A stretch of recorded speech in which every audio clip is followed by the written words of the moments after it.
Olá, meus queridos, estamos aqui juntos para mais uma dica de processo civil. O nosso tema agora é um tema que não cai, ele despenca, tá? É a temática do litisconsórcio. Aqui, né, gente, estamos aqui para analista, então eu já parto da premissa de que você que está aí do outro lado já tem alguns conhecimentos prévios, tá? Mas se você não tiver, eu vou te dar uma luz. Quando eu falo de litisconsórcio, eu vou sempre lembrar de pluralidade de partes. Raquel, como assim? Se você tem mais de um autor promovendo uma demanda, isso é um litisconsórcio ativo. Se você tem uma demanda ajuizada contra 2 ou mais réus, então isso também é um litisconsórcio, chamado de litisconsórcio passivo. Então, havendo pluralidade nos polos da demanda, mais de um autor, ou mais de um réu, ou mais de um autor e de réu, nós vamos ter a figura do litisconsórcio,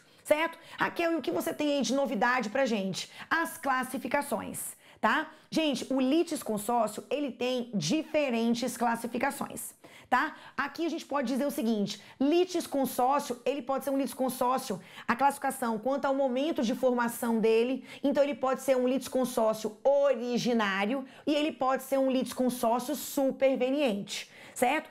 Quando você já começa a ação com pluralidade de sujeitos, então o seu litisconsórcio, ele é originário. Agora, imagina, eu entro com a ação em face da pessoa que bateu no meu carro.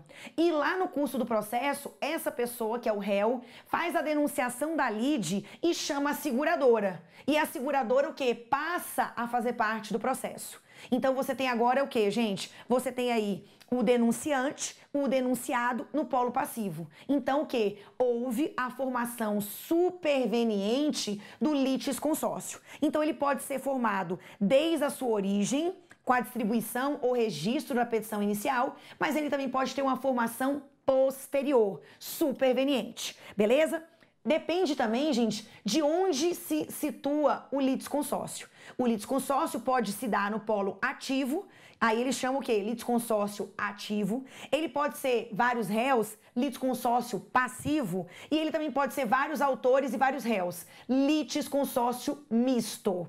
Aqui nós já estamos analisando algumas o quê? Classificações. Raquel, me dê aí a classificação ou as classificações mais importantes, as mais cobradas do sim, tá? Gente, eu posso aqui ter uma classificação quanto à obrigatoriedade ou não de se formar o litisconsórcio. Então, o litisconsórcio, ele pode ser facultativo, tá? E ele pode ser um litisconsórcio necessário, tá? Vem comigo, câmera 2. Olha lá. Sobre o tema, já recomendo a leitura dos artigos 113 até o 118 do CPC, tratando de forma específica sobre o litisconsórcio.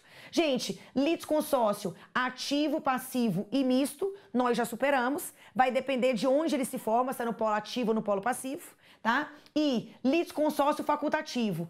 As partes têm aí, tá, a possibilidade de se unir formando o litisconsórcio o quê, gente? O litisconsórcio, né, facultativo. Então, o nome já diz, né? As pessoas, eu prefiro, né, demandar, imagina, as pessoas estão querendo demandar a Fazenda Pública para poder cobrar algum benefício ou algum valor na remuneração delas que não foi recebido, tá? Então, elas se juntam porque elas querem, porque existe aí, né? A gente está demandando o mesmo réu, vamos aproveitar o mesmo processo. Então, as pessoas se unem, 10, tá? Que estão naquela mesma situação e ajuizam a ação ali contra a Fazenda Pública. Então, como elas optaram por promover a demanda juntas, é um litisconsórcio facultativo. Raquel, mas eu já vi alguns casos de litisconsórcio facultativo em que tem muita gente no polo ativo, por exemplo. Então, quando tem uma pluralidade, tá, gente, intensa de partes, porque imagina que os sujeitos resolveram se unir para demandar o mesmo réu. E aí o que, gente? Você tem 20, 30, 50 pessoas. Quando você tiver essa formação facultativa do litisconsórcio e ela for intensa, Isso tanto para o polo ativo como para o polo passivo, tá? Então você fala que é o litisconsórcio multitudinário, tá? É essa formação aí muito exagerada. São muitas pessoas no polo ativo ou no polo passivo, mas ele é eminentemente facultativo, tá?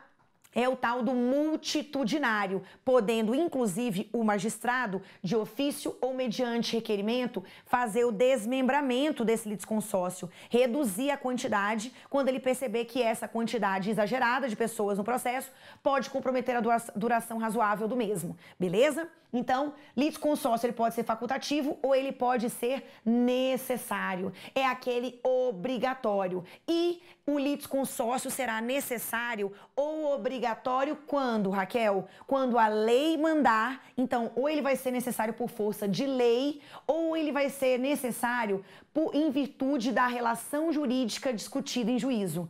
Quando a relação jurídica discutida em juízo for indivisível, ela for inscindível, então o litisconsórcio também será necessário, ok? Agora, e quanto à decisão? Quanto aos efeitos da decisão, eu tenho o litisconsórcio simples e unitário. Gente, quando a decisão do juiz, ela puder ser diferente para os litisconsortes, ela puder ser diferente, então o litisconsórcio é simples.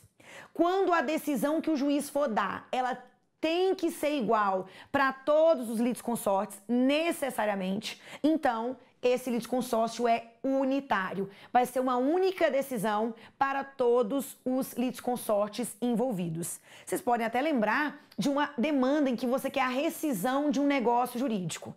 Esse contrato, esse negócio jurídico, eu contratei o serviço de 2 pessoas. Gente, não tem como você demandar só uma, tá? A relação não é inscindível, indivisível, então ele é um litisconsórcio necessário e ele também é unitário, porque não tem como você rescindir o contrato para um e não rescindir para o outro. O resultado tem que ser único para os envolvidos. Quando esse resultado ele tiver que necessariamente ser o mesmo para todos os litisconsortes envolvidos, então ele é unitário. Quando o resultado puder ser diferente, então o litisconsórcio ele é simples. Certinho? Encerramos aqui mais uma dica de processo civil para vocês.